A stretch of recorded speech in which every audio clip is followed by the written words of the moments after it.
صلى عليك الله يا خير الورى تعداد حبات الرمال وأكثرا صلى عليك الله ما غيث هما فوق السهول وبالجبال وبالقرى فوق السهول وبالجبال وبالقرى. Donc Rahab Bahira, c'est l'adhan. C'était trop long un peu aujourd'hui, j'ai pas vu le temps passer. Je finis en français, Inch'Allah, pour les... Donc, Rahab Bahira, le prêtre Bahira, cette histoire du prêtre Bahira, c'est une histoire, certains savants l'ont authentifiée. Parmi les anciens savants qui l'ont authentifiée, nous avons l'imam Tirmidhi, l'imam Abu Daoud, qui ont authentifié cette histoire. Nous avons aussi, parmi les contemporains, l'imam Al-Albani, rahimahullah ta'ala, qui l'a authentifié. Parmi les anciens qui ne l'ont pas authentifié, l'imam Al-Dhahabi n'a pas authentifié cette histoire. Et certains d'autres savants, je ne peux pas citer tous les savants qui l'ont authentifié, je ne me souviens pas de tous les savants, je me souviens de ces quelques savants qui l'ont authentifié. Le muhim, cette histoire, c'est une histoire, une grande majorité des savants ont authentifié cette histoire. On la trouve dans Rahiq al-Makhtoum, le nectar cacheté de la vie du prophète, il la cite. Et beaucoup de savants, même dans Sahih Sir al-Nabawiyya, l'authentique vie du prophète Mohammed sallallahu alayhi wa sallam, dans le livre de l'authentique vie du prophète Mohammed sallallahu alayhi wa sallam, on trouve cette histoire de Bahira. Donc, ce qui vous montre que beaucoup de savants authentifient cette histoire. En fait, cette histoire, elle a beaucoup de chaînes de transmission. Donc, cette histoire-là, elle a beaucoup de chaînes de transmission, mais toutes ces chaînes de transmission à elles-mêmes ne sont pas fortes. Mais en regroupant ces chaînes de transmission, en regroupant toutes ces chaînes de transmission, on a une histoire à peu près qui est solide.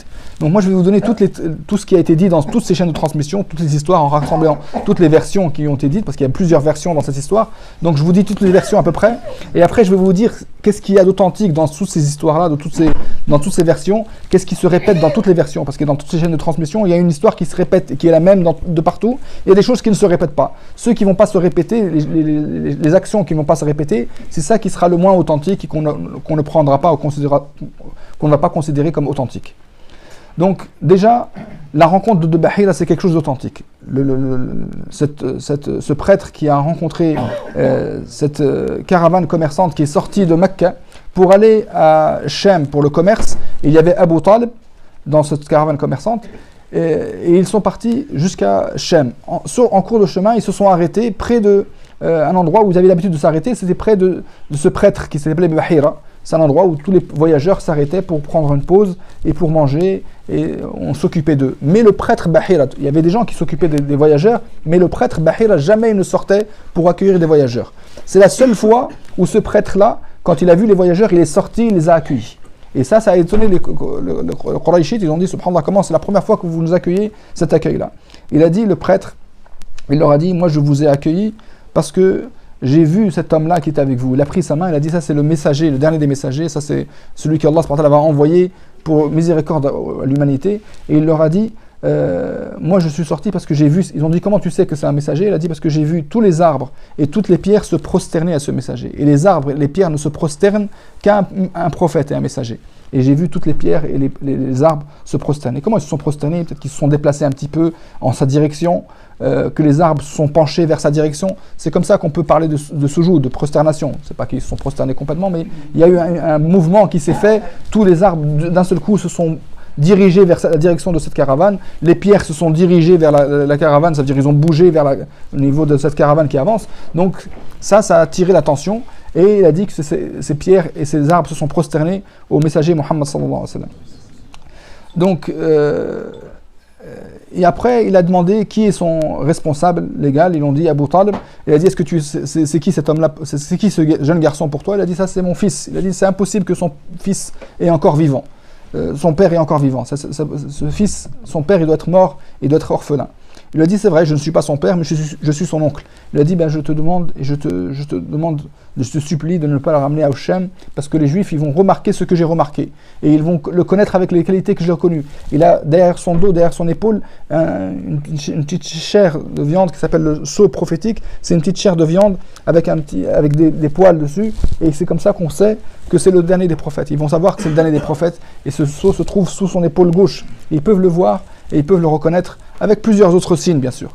Donc il a dit, ramenez-le, comme moi je l'ai reconnu, eux ils vont le reconnaître et peut-être qu'ils vont le tuer. Et dans une version, ils disent que c'est des Romains qui vont... Il a eu peur pour que les Romains le tuent.